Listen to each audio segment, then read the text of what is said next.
The Monster of Canterlot, Chapter 30.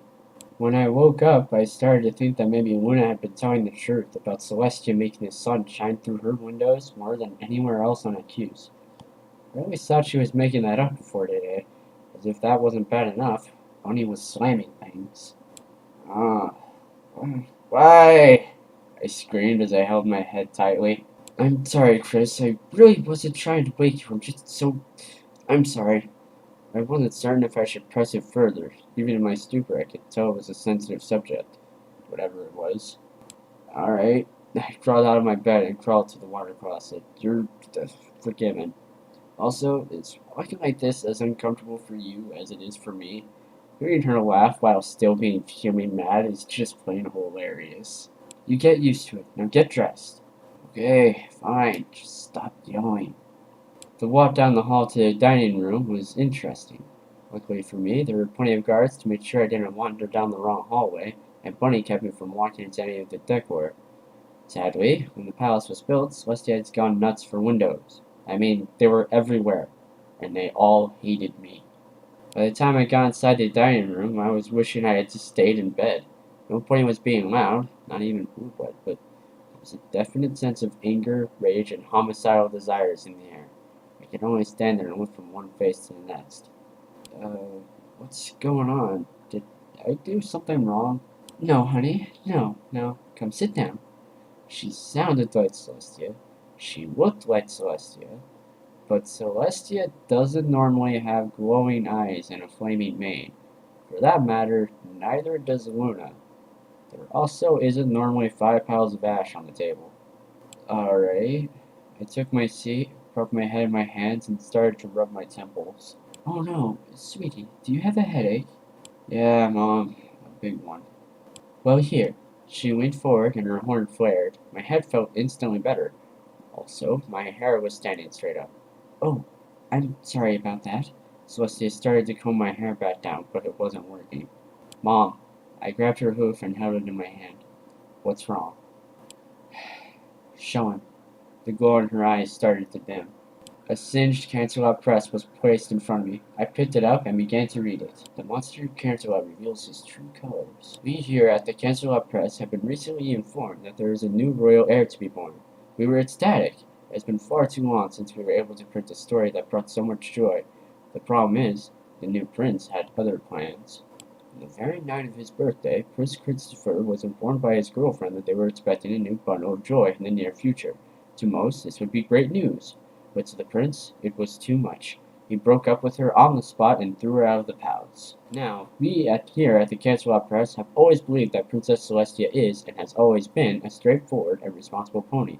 We had hoped that her son would have taken on. I stopped reading after that point. I got up from my seat and started to walk out. Honey? I heard Celestia's voice reach out to me. Honey, where are you going? I could only look back at her over my shoulder before I left the room. Ponyville. That lying sack of manure has gone too far. Eep! A squeak came from near my feet as I almost tripped over Fluttershy. Oh, I'm sorry, Fluttershy. I was about to storm off again, but stopped. Guard! Have them prepare the chariot. Fluttershy, if you like, I can give you a ride home. She nodded. Bunny, please have a porter assist Fluttershy in packing her things and load them in the chariots. Both darted off to fulfill their orders.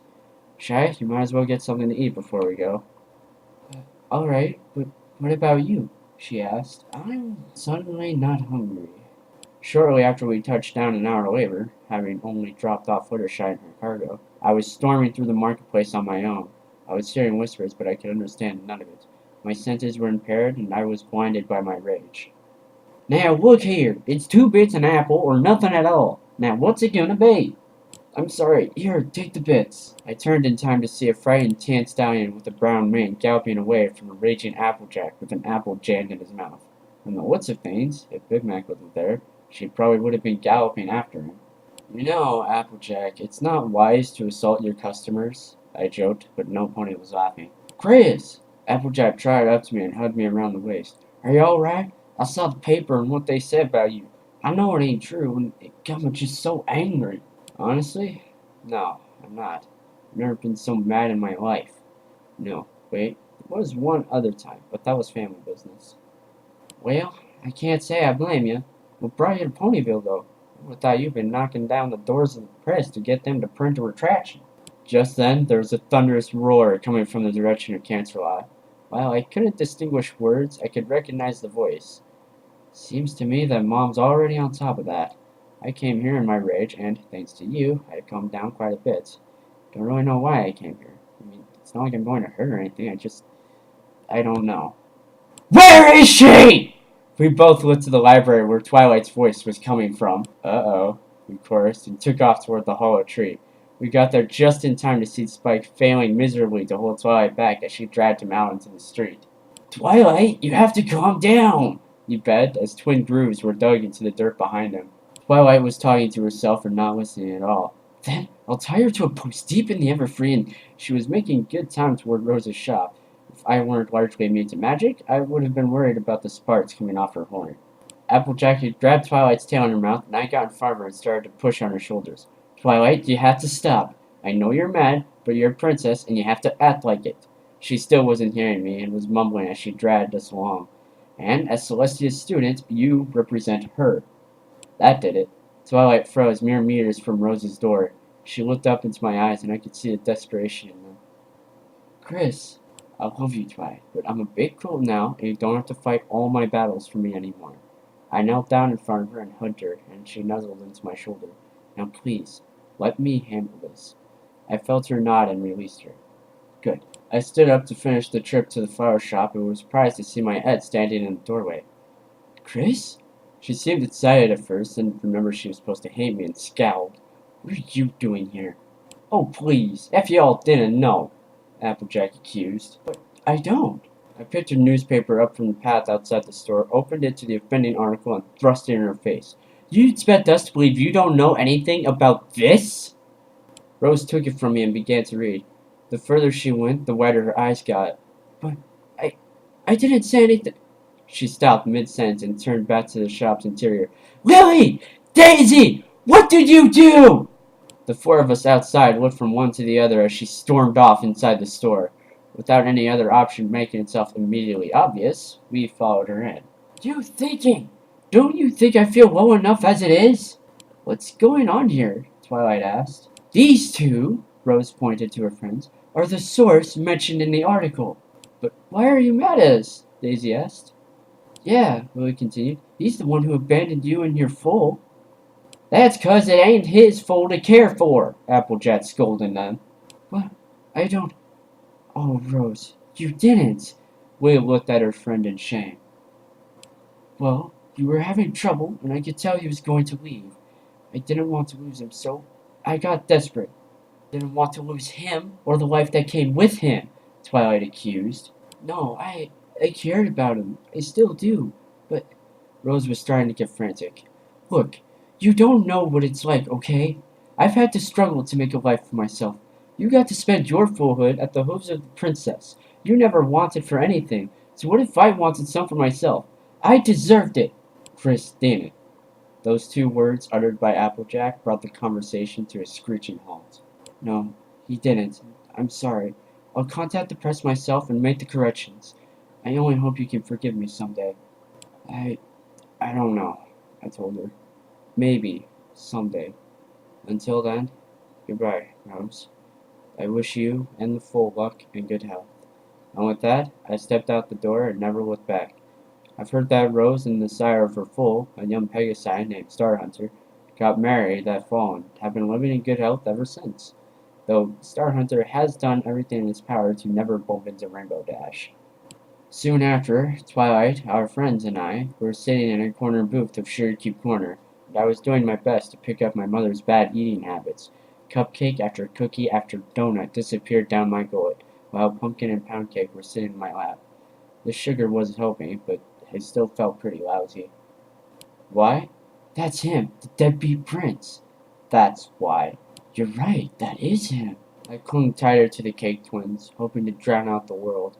Luckily, I still had friends. Ahem! If you want to eat in my bakery, you will respect our prince, Cupcake politely warned. Now, what would you like? Are you alright, Chris? Fluttershy asked. I think I liked it better when they were calling me a monster. The two foals in my lap snuggled against my chest and made me smile again. It'll be okay, Chrissy, Pinky told me. Rose said she'd tell the papers the truth. They'll print a retraction, and every pony will know the truth by tomorrow. Thanks, Pinky. I hope you're right. But she wasn't. All day long, I had to hear ponies whispering about me. I could hear them saying horrible things about my character. Sure, made me sad, obviously, but what made me angry was the stuff they said about Celestia. They were saying she didn't raise me right, that she had unleashed a selfish, spoiled brat of a prince onto the land of Equestria. I started to hate them for it. That night, I stayed in the library with Twilight, as had all our friends. I wanted to be around as many friendly faces as I could. Thanks to Pinky, we had plenty of games, music, and snacks for the night.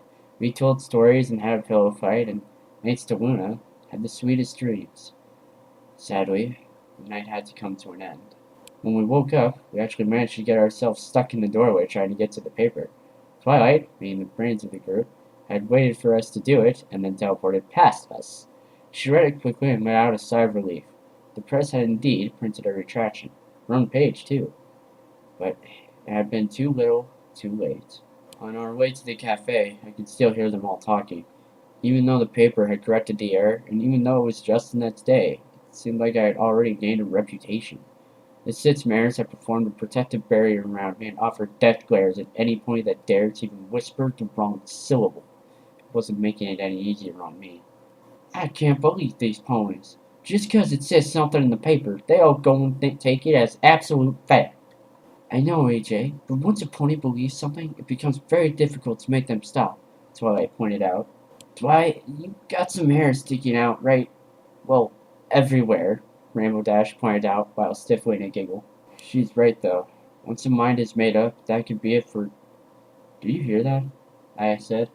The whole group pricked up their ears to hear it better. It was the sound of fillies having one heck of an argument. It was coming from the schoolyard. We made our way over to it at a decent trot and found that it was the Cutie Mark Crusaders and those two fillies that had caused a ruckus in the classroom when I was there. And I'm telling you, he ain't! Apple Bloom shouted. Well, my daddy says he's a deadbeat, so there! The pink one objected. Yeah, it even said so in the paper, the gray one added. But it said that was wrong in this morning's paper, Scootaloo pointed out. Besides, he's our friend and we know he'd never do anything like what that paper said, Sweetie Belle told her. Well, I don't care. My daddy says he's a disgrace to the crown, so that's that. The pink one stuck her tongue out to emphasize her point. Oh, that's it! Apple Bloom charged at the two other fillies, only to be scooped up in my arms before she could make contact, much to the relief of her targets. The other two crusaders were picked up by their own sisters. Apple Bloom, y'all know better than to go picking a fight. What's gone into you? Applejack scolded as I set her sister down in front of her. But they were saying horrible things about Chris and calling him a deadbeat and that he didn't deserve his crown. And I just couldn't take it no more. Listen, girls. 3 sets of eyes were on me.